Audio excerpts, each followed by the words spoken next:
As the Guardians were popping champagne in St. Louis to celebrate their division title, somebody asked Guardians general manager Mike Chernoff if he could have foreseen the Guardians season unfolding the way it did.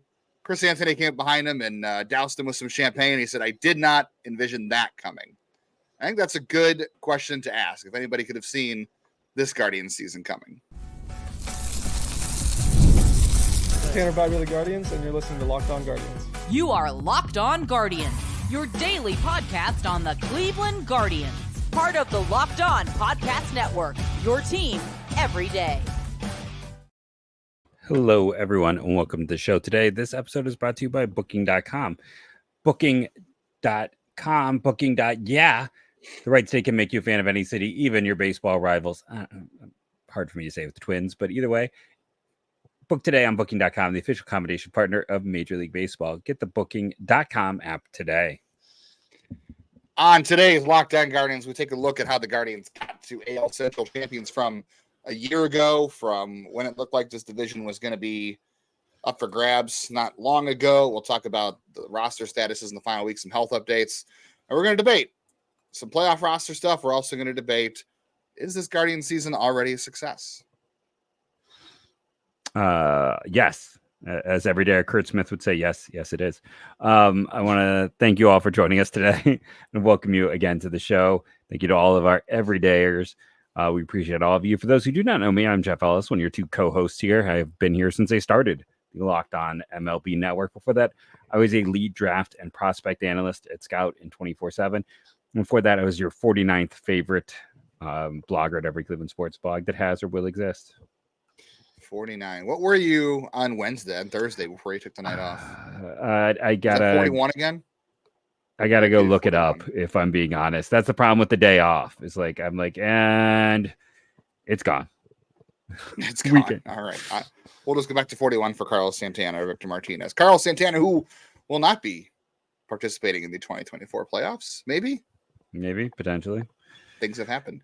I'm Justin Latta, other co-host. I've been covering the Guardians minor league system since 2007. I was previously the editor of the Guardians Baseball Insider. I'm currently freelancing at the News Herald and the Morning Journal. Oh, that run has ended for the season, as minor league season has wrapped up, unfortunately. But lots to talk about when it comes to the postseason, of course, and a lot to celebrate from over the weekend. I said on Friday's show that next time we talk that the Guardians could be division champs, and I didn't think it would happen so fast. It happened on Saturday. And it turns out the Guardians didn't even have to win. The Twins just gave it to them. I'll throw this to you because you weren't with us on Friday, Jeff. But I was talking about how the Guardians celebrated Thursday after they clinched a playoff spot, even though they were close to clinching a division. Because I saw a lot of people online who were talking about, why are they clinching a playoff spot? The division's the goal, the World Series is the goal, this and that. Why are they celebrating? And I thought.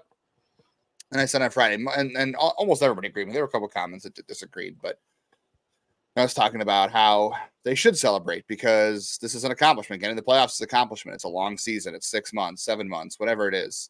And they went through a lot this year to get here, right? So I don't see any reason why they shouldn't celebrate. And I'm sure people are saying, well, they lost on Saturday. Why do they celebrate? I think any reason to celebrate your wins, whether it's clinching a playoff spot, clinching the division, clinching other things. I think you should always find a reason to pop champagne with your friends, right? That's always good. Or even if it's sparkling grape juice in your case, or sparkling eggnog. Ugh. That sounds awful. Think about that. That's going to be that's definitely the line for me, in spite of my love of eggnog. Yeah, celebrate when you can, because you never know. For a lot of guys, it could be the first time, it could be the only time. Like, celebrate when you can. I don't see any issue in it. You celebrate making the postseason, and you celebrate clinching the division. I think it's just, if you're getting upset about that, then I don't want to hang out with you. Just be honest. Like, it does not seem like the funnest person. Jeff doesn't like you. I'm not saying I don't like you. I just, we've all had those friends in life where you're like, oh, I just can't today. Good. Like, we all know who we're thinking. Yeah, you're all thinking about a friend right now. When I say, oh, I just can't today. That's kind of that person. So yeah, enjoy. And like, this is a postseason team. I think there's a big, outstanding reason why they're in the postseason. I'll wait to talk about that. It's just something that jumps out a ton. But this team is not only a postseason team, they're going to win their division going away. I was joking with you before going on air. I was throwing some cold opens as Justin was trying to think of one. And I'm like, listen, what we're learning here, I got to stop saying listen. That's my new thing to say too much. But it's so much better to struggle in August and perform well in September than the other way around. And if you don't agree with that, go check in with the Twins and Royals fans right now who are collectively losing their everything. It's a rough time to be a fan of those two teams, especially the Twins, who are, by the way, currently on the outside of the playoff picture. If you are not paying attention, if you're just focused on your team, that's right. That Twins team with a fan base that has been crying all off season, or all season, I should say, almost constantly. Yes, I'll go ahead and call them out. It's been annoying to get the constant tweets and mentions, so I'll be the stirrer of that. And if you're like a non-annoying, then I'm sorry to you, Twins fans. But if you're I won't give those people who are the most annoying the time of day or a shout out on the show, but you know who those bad ones are. And if you're a non-bad one, I'm sorry you're getting drowned out in the sea of excrement that is out there. But I want to say, like, celebrate and enjoy. Like, I was also telling you beforehand, in the last 10 years, the Reds have had a top 12 pick. 7 of the 10 years they've the current front office has been there since 2014. Like, Cleveland is the opposite. Like, let's enjoy the fact. Come on, we got the Browns right in Cleveland. I don't really follow football anymore, but you got the Browns who've like made like 2-3 playoff appearances in 20 years. And then you got the Guardians who we take it for granted. So just, enjoy this. Like, enjoy him. Enjoy him. Enjoy him. Yes. Enjoy anything in life as much as the Dolans like to say, enjoy things. Sure. I think the other thing too is just the journey, right? Like I talked on Friday about enjoying the journey to get here, but look at a year ago. And I want to talk about things more recently, but a year ago, we were sitting here talking about the end of the Terry Francona era. And we're talking about hopefully coming into 2024 with a healthy Shane Bieber and a healthy Tristan McKenzie. And, Trevor Stephan had a rough year. And, they were putting Matt Moore on waivers, who had been here for, 2-3 weeks. And Lucas Giolito was getting lit up on his way to Tommy John surgery. The bullpen this spring. Was a huge concern. It was an if. Yeah. I mean, Emmanuel Clase led the league in saves. He also led the league in blown saves, which makes absolutely no sense. They had 34 blown saves a year ago. That was tied for worst in baseball with the Colorado Rockies. They had the worst bullpen in baseball a year ago by blown saves. I'm going to reiterate that again. Yeah. I mean, on this exact day a year ago, if you look back, they clinched a losing season a year ago. And at that point, you and I were obviously okay, don't try to win anymore because you want to try to get a better draft pick standing. We see how that worked out. And a year later, they did get that top draft pick, who we'll talk about in tomorrow's show. So stay tuned for that. But also, they're in first place. They clinched their division. They're on their way to clinching a first-round bye. Things have gone in a totally different direction in the last year. I think there was a lot of negativity last year. There's a lot of negativity this year.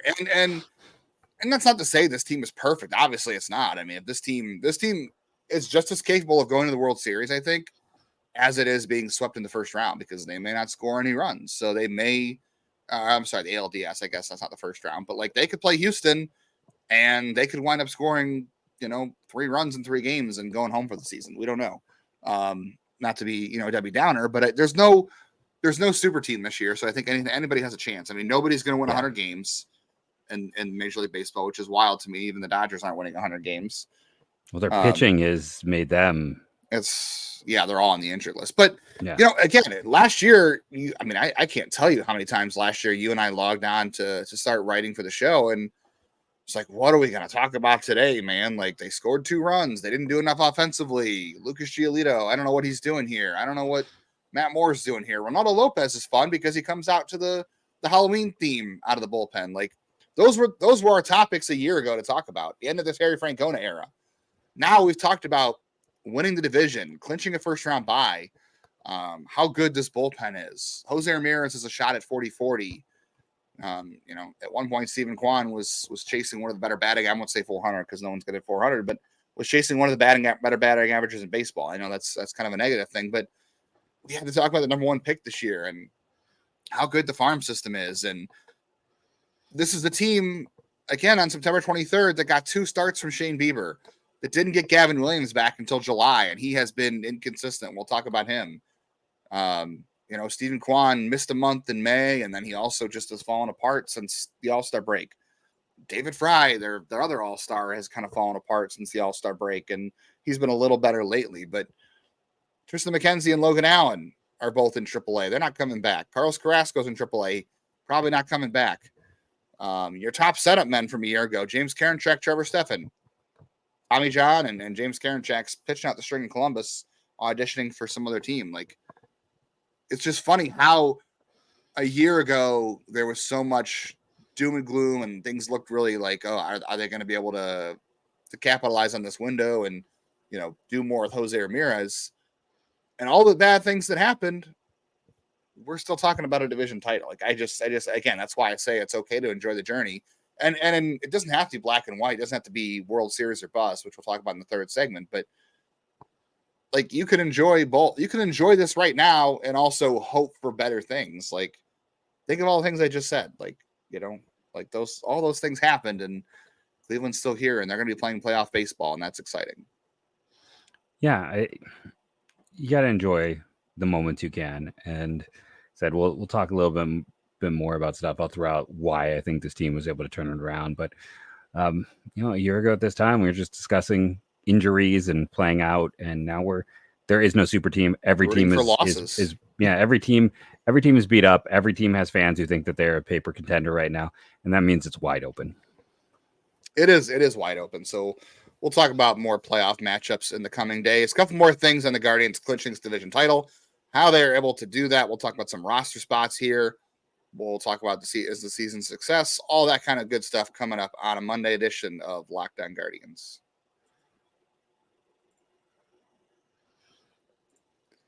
One of my favorites is back. You want to explore those cities. Today's episode of Locked On Guardians is brought to you by Booking.com. Booking.yeah. Maybe you want to go to Houston.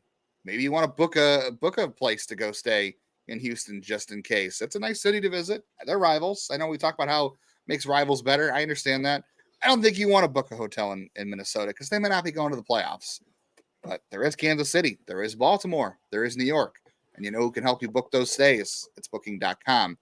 The best time to check out your baseball stadium cuisine. Yankee Stadium, I hear, has some great stuff out there.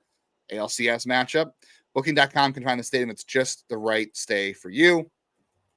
I've used it for a lot of things before, whether it was on my honeymoon, my trip to Cooperstown. I've used it before all the time to find stuff, and it's always come in clutch for me. And we know the right stay can make you a fan of any U.S. city, even your baseball rivals. Booking.com, Booking.yeah.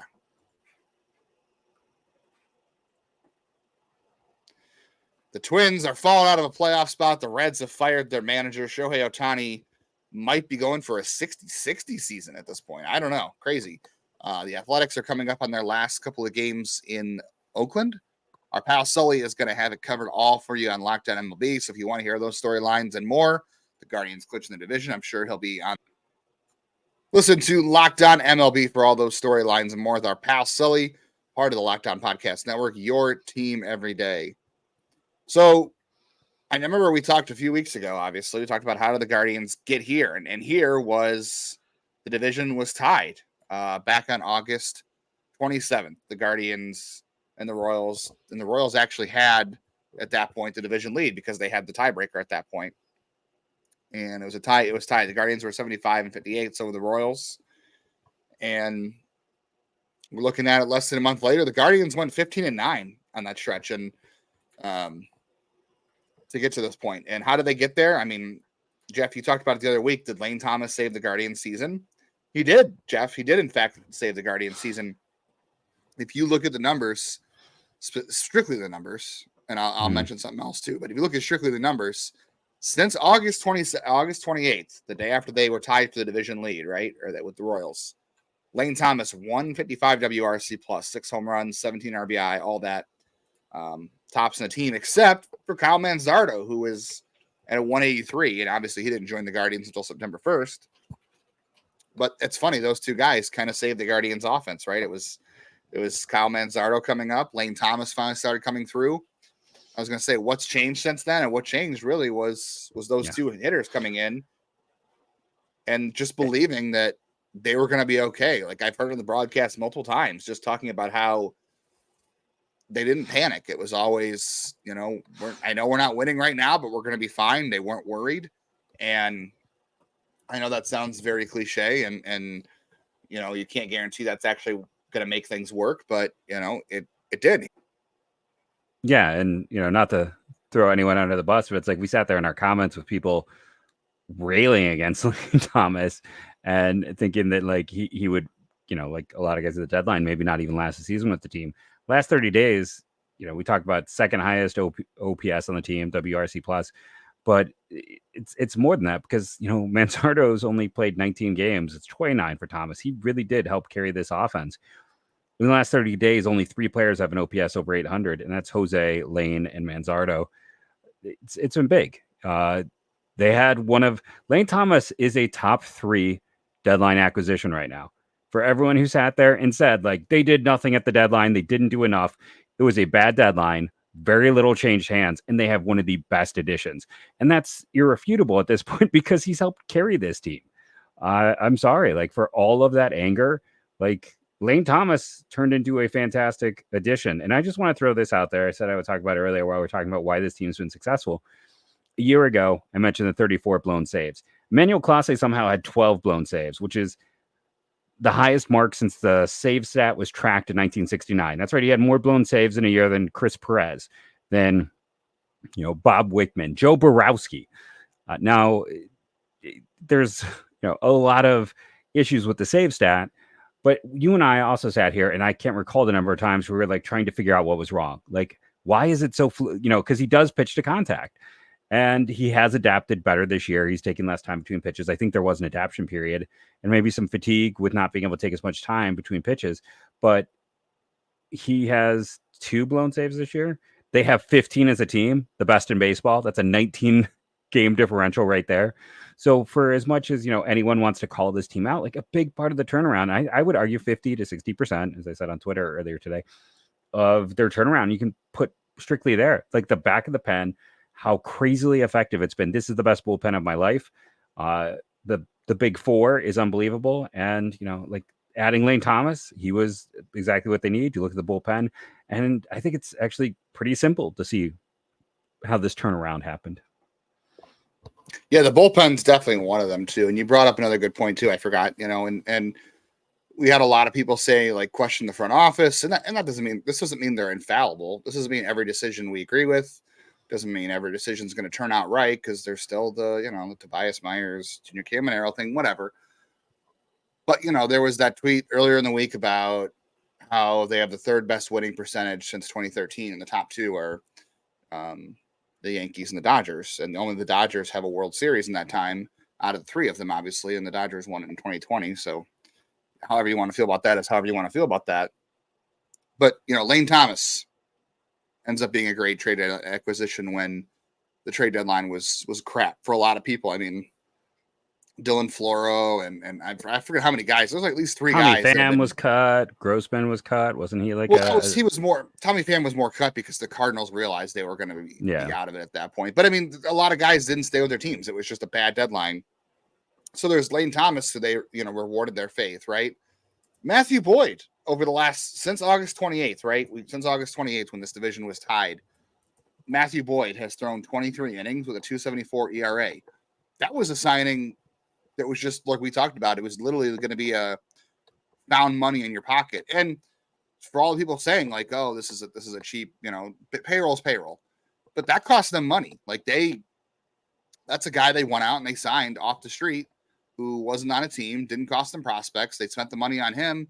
And yeah, it's a gamble. You don't know what kind of return you're going to get, but they were confident in Matthew Boyd, and he's been arguably their 2nd best starter, I would say, since that date, only behind Joey Cantillo, who turned it around 3 starts ago. He's got a 1.10 ERA and a 1.21 FIP in the last 3 starts. And then it's the bullpen too. It's the bullpen is obviously fantastic. They've done a great job drafting and developing. We were sitting, I was joking, because we were watching some of the interviews from the locker room after they clinched the championship, or clinched the division, I should say. I'm hopefully getting ahead of myself there. But they were interviewing Hunter Gaddis and Cade Smith and Tim Herron.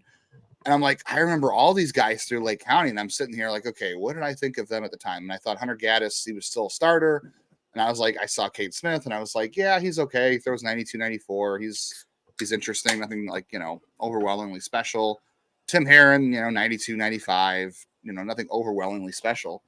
They developed all these guys. I mean, how many times we talked about where Tim Herron was drafted and a round that no longer exists, and Cade Smith didn't get drafted. And Jonathan Van Every and Jack Sample.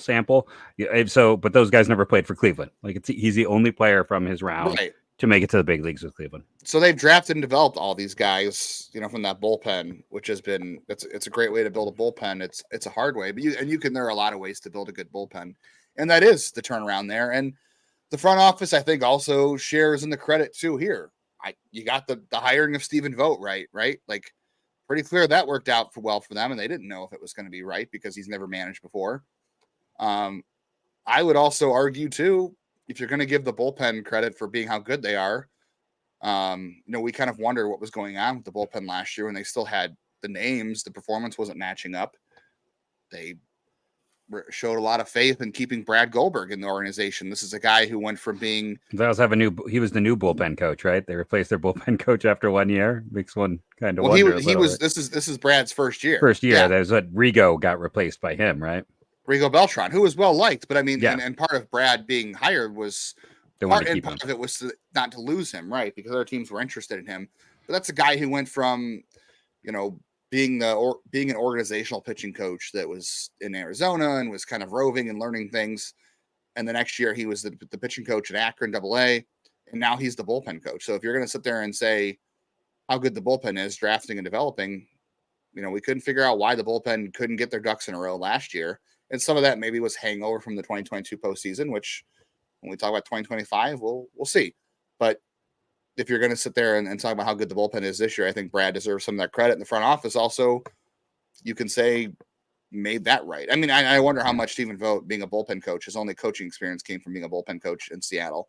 But those are a lot of decisions that went right. So they deserve credit for those decisions working out, for as much as people want to question some of the other things. One quick note. I also just want to give credit to the players. Like you and I had a conversation today about like how certain guys are more open to the coaching and changes and making those adjustments and just being completely open and understanding it's a pitching staff that's going to make takes communication. Yeah.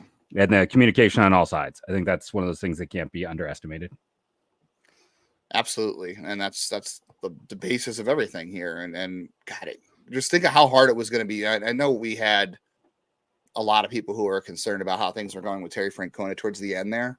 And even with those concerns, you still can't imagine how hard it would be to replace Terry Francona from what this team went to from 2013 to last year, and how good they were. So that even if things at the end were questionable, it's still hard to imagine replacing someone like that who made such an impact on the organization, and they're winning. And it seems like they've nailed it so far. We'll talk about some guys who are joining the team this week, maybe some that won't be joining the team this week. We'll talk more about the manager. We'll talk more about the overall success of the Guardians in 2024 with a lot more to come, hopefully. Check out our friends over at FanDuel. You can start the season with a big return on FanDuel, America's #1 sportsbook. When you get a hunch in the middle of the game, you check out the latest stats. You can view live play-by-play and so much more on the same page where you place your bets. You'll get started with $200 in bonus bets guaranteed when you place your first $5 bet. Lot to talk about right now on FanDuel right now. You can still get in on World Series odds. I did go on and place a World Series bet. I'm just going to say I did place one on the Guardians because you never know. When teams get in, you want to get in on something like that. So that was kind of a late season hunch or kind of hedging some bets there as well. And postseason awards are on there. College football's on. The NFL's on there. The NBA's kicking up here soon. There's a lot to do. NFL season in full swing. And if the Browns are disappointing you right now, go throw $5 on there, get $200 in bonus bets, and make some better bets than the Browns, just to cheer yourself up on Sunday so you're not always sad. That is FanDuel.com. Now let's talk about our friends over at Prize Picks. So Prize Picks is right now giving you a free stat category. And why do you say that? So listen, Caleb Williams has been, by all accounts, kind of disappointing. but he is still throwing for more than half a yard every game. He threw for 363 yards today. Why am I talking about him? Because when it comes to prize picks, you have to pick between 2 to 6 stat categories. And Caleb Williams through the month of September he's got to get 0.5 yards passing. He threw for 363. That's how easy it is. You just got to nail one other category to be a winner. And on top of that, that's right, there's even more good news for you. Right now, all new customers get $50 instantly when you play 5. So you're getting free money and a free stat category. What more could you want? You just got to pick one area you know about. Go look in depth, find that win for you. And they even have sorts of things. If you want to take a big risk and go for 6 categories, they've invented flex play, which means you can still cash out even if your lineup isn't perfect. You can double your money even if one of your picks doesn't hit. Go check it out for yourself. Download Prize Picks app today. Use the code LOCKEDONMLB and get 50 instantly when you play 5. That's code LOCKEDONMLB on Prize Picks. Get 50 instantly when you play 5. You don't even need to win to receive the $50 bonus. It's guaranteed. Prize Picks. Run your game. Guardians are off on Monday, but they will play on Tuesday at 6:40. The Reds come to town. Check all the action out on SiriusXM. Just search Guardians, and you can do that all postseason long as well. Gavin Williams, we really didn't talk about the series in general at all. I think we'll just note it real quick, but Gavin Williams looked pretty good on Sunday in that loss. Only gave it the 1 run, and a lot of that was due to poor defense, unfortunately. And the one notable thing for Gavin on Sunday was the velocity, right? He was more 93, 96. Did he even hit 96 at all? I have to look. I know I saw a lot of 95s. I feel like he hit 96. It was listen, it was bad. 95-4 was the highest he hit. Okay. So. It was bad defense in both the losses. Let's be honest. And yes, the offense did not show up at all on Sunday, but defense was certainly an issue on both those days. It definitely was. They scored enough runs to win on Saturday. They did not on Sunday, but the velocity was down for Gavin Williams on Sunday, and he didn't miss as many bats, but it's odd to say he looked better. He looked more in control. He threw more quality strikes. He got more weak contact. More comfortable. Yeah, his pitch count didn't soar. He only got into the 6th inning with 2 outs, but he threw 86 pitches, and he looked more comfortable. Absolutely, you saw more sliders. You saw a couple curveballs. I think that was a good step. I know normally you would sit there and raise an alarm on a guy whose velocity is down, but I don't think there's any reason to. I think if anything, I feel better about him. And I think he's not guaranteed another start the rest of the year. I think you do want to give him one more start because he's missed so much time, and you do have to work on things with him because I don't think he can afford. Out of all the guys in the staff, there's 2 guys that can't afford the rust, and it's Gavin Williams and it's Alex Cobb, who we'll talk about next. No, 100%. Yeah, I think with Williams, it's a nice situation, and you and I had some discussions as well that maybe it's a situation where he only goes 3 or 4 innings. Maybe you piggyback some guys because you do want him to get the reps. You can try to figure it out. So much comes down to can they? They're 3. I didn't watch Houston today. Are they still 3 away on the lock you have to buy? That's really the only thing left. Houston lost so it's 2. The Angels. It is down to 2. Yeah, Houston. So the Angels. So if they can just beat a Cincinnati team that just fired their manager and looks to be in free for all these next 2 days, they can enter that series with literally nothing but reps for players on the table. Or if on Monday or Tuesday, if the Mariners can win 1 game against the Astros, that would also go a long way. We'll see a lot more of that Sunday lineup, which may not be the most fun to watch, but definitely some guys getting some rest is going to be in the cards, I believe. Yeah, it is. I know that wasn't fun. We were going to talk about Nick Sandlin. He struggled on Saturday again, and there's some bad feelings there, but the defense didn't really help his case, so I don't want to go into that just yet. Steven Kwan is on track to return on Tuesday. That's the plan right now. No guarantees that he'll be back on Tuesday, but right now that's the plan. He might wake up and the back may not feel great yet, but he should be back on this homestand, so that's a good thing. Alex Cobb was not able to throw his sim game in Toledo. Yeah. He was not cleared for that, so everything's up in the air with Alex Cobb at this point. So we'll I guess have to address that when it gets there. But if he doesn't make another regular season start, I wonder how comfortable you are with letting him pitch in the postseason. You traded for him, and he's been good since you traded for him. He's just got to be healthy. So I guess we'll see how that comes in. We wanted Maybe to he's a talk pen about, arm in that role. Maybe he's the guy who gets shifted over. And you feel a yeah, little more I don't know if he's the comfortable. kind of guy that I don't know if he's the kind of guy you want to bring out of the bullpen. That's he's never done that before, and he's just not that kind of stuff. One I asked too, if we wanted to get into is this a season of success, and we haven't really gotten there yet, and we might not have time to do the discussion we'd like, so maybe we push that to tomorrow. But silly awards. Manager of the Year is arguably one of the silliest awards I think in Major League Baseball, because the guy who wins it every year is a guy whose team didn't have any expectations coming into the season, or they had low expectations and they exceeded them. And how do you really quantify like how much a manager does? Like there's always the too much credit or too much blame kind of thing. Like a lot of it falls on the players. But I think in this case for Stephen Vogt, like I think there's a good case in the American League, because this is a guy who just replaced the Hall of Fame manager, a team that won this division 2 years ago, I understand, but they won the division. I know a lot of people are going to say, oh, it should be Matt Quatraro because of their turnaround. And I do think that's who will get it. I think Matt Quatraro will get it because of their turnaround in Kansas City, but they didn't win the division. They collapsed down the stretch. And some of that's not Matt's fault, because they lost Vinny Pasquantino, and that was a big part of the lineup for them.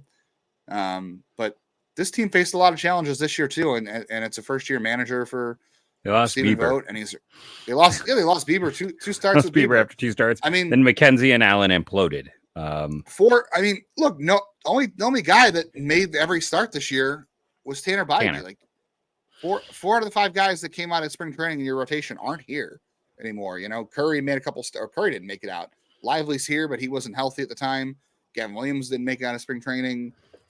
Tristan McKenzie and Logan Allen and Carlos Carrasco were all in Columbus, which you didn't expect. Like, I know, I guarantee you, I should go to FanDuel and I should bet on Matt Quatraro winning that award. But I think there's a good case for Stephen Vogt here, despite that. I know, again, it all comes down to expectations and the turnaround and all that stuff. But I think there's a good case for Stephen Vogt, as silly as the award can be.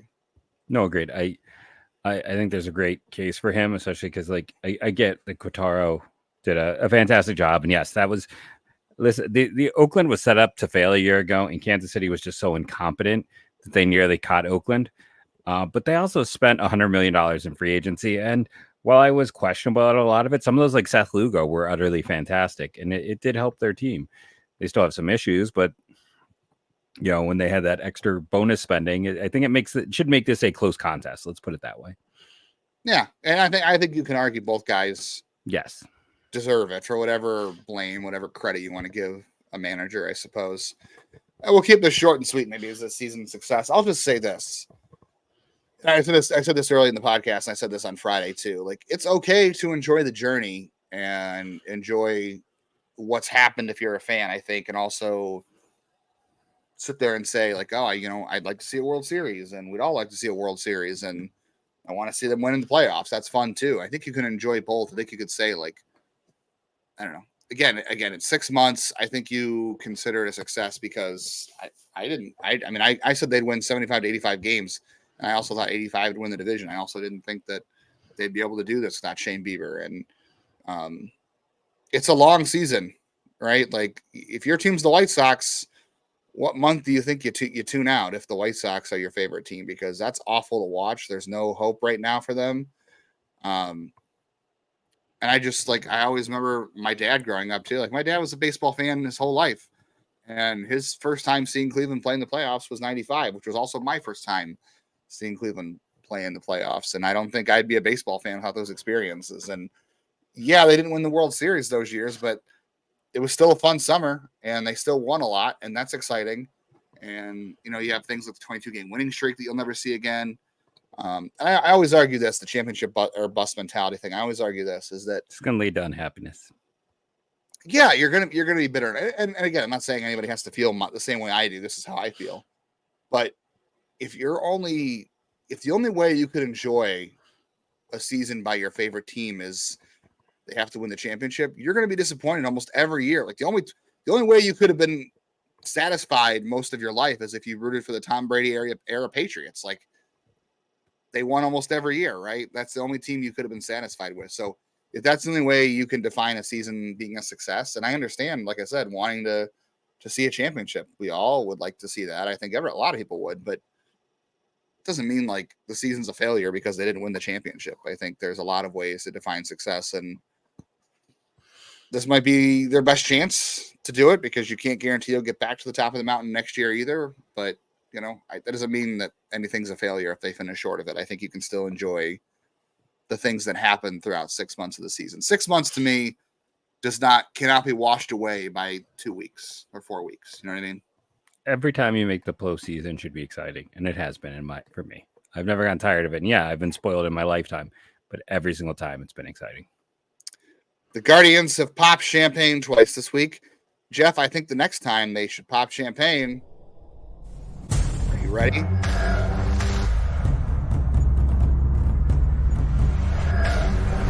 Here right now, Justin. A new manager. Obviously, the Reds were thinking with David Bell. They haven't won the Ohio Cup since 2010. They wanted to shake this up. The Reds need to come in here and win 2 games because if they tie 4-2, it reverts to the home team. It reverts to the team that won last year, and that was the Guardians. Guardians have not lost the Ohio Cup outright to the Reds since 2010.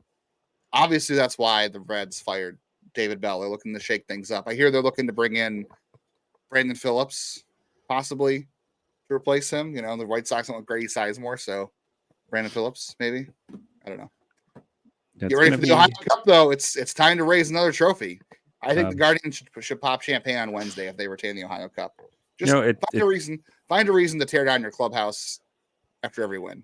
It does have more value than the WBC championship, so there is that. It does not. You don't get Mike Trout versus Shohei Ohtani. I just teasing about that. I know. If we don't, we don't have the Battle of the Barge anymore. We don't have that anymore, so we have to go for the Ohio Cup. The Guardians, the Guardians won the Ohio Cup last year as Terry Francona was retiring. They hung on to it. They tied with the Reds. This year, they got to win 2 against the Reds, not because they want to clinch the first round bye, because they want that Ohio Cup. Stack as many trophies as you can, my friends. Win those games. All right. I said Monday show. It's Monday. On Tuesday's show, we're going to revisit the 2024 prospect draft we did all the way back in March because the minor league season is officially over. We're going to look back at Travis Bazzana's first pro season. We're going to look back at some other stuff as well from the minor league season, maybe some of the draft picks as well. And we're going to get into looking ahead to playoff matchups because the AL wild card is up for grabs. It's, the Orioles are definitely in. The Twins, the Royals, the Tigers, maybe the Mariners all have a chance to play the Astros in the first round. And we'll talk about which one of those might give the Astros the hardest first round. And we'll talk about which one of those teams we'd like to see play Cleveland and how they match up. Tigers still got the White Sox to go. Speak of an advantage. All right, the Tigers are in. Are in. Just give the Tigers a playoff spot now. They're not losing to the White Sox. They got 3 against the White Sox. Well, the Tigers are claiming one of those spots. Yeah. So it's not looking good if you're a Twins fan right now. Let's be honest. Pop champagne, Tigers. Tigers and White Sox. That's why you watch, right? I don't know what was on the line for that. I guess it's just a wild card spot, but get excited, Tigers fans. Speaking of being excited, I'm excited to talk with Justin here and to talk to all of you parasocially through the podcast every single day. Thank you for joining us. Remember to rate and review, download. It helps. Do your part. Tell a friend. I always hear people complaining that there's no place to hear about the Guardians. Make sure you're telling them about the podcast. And thank you for joining us. And as always, go Guardians, go.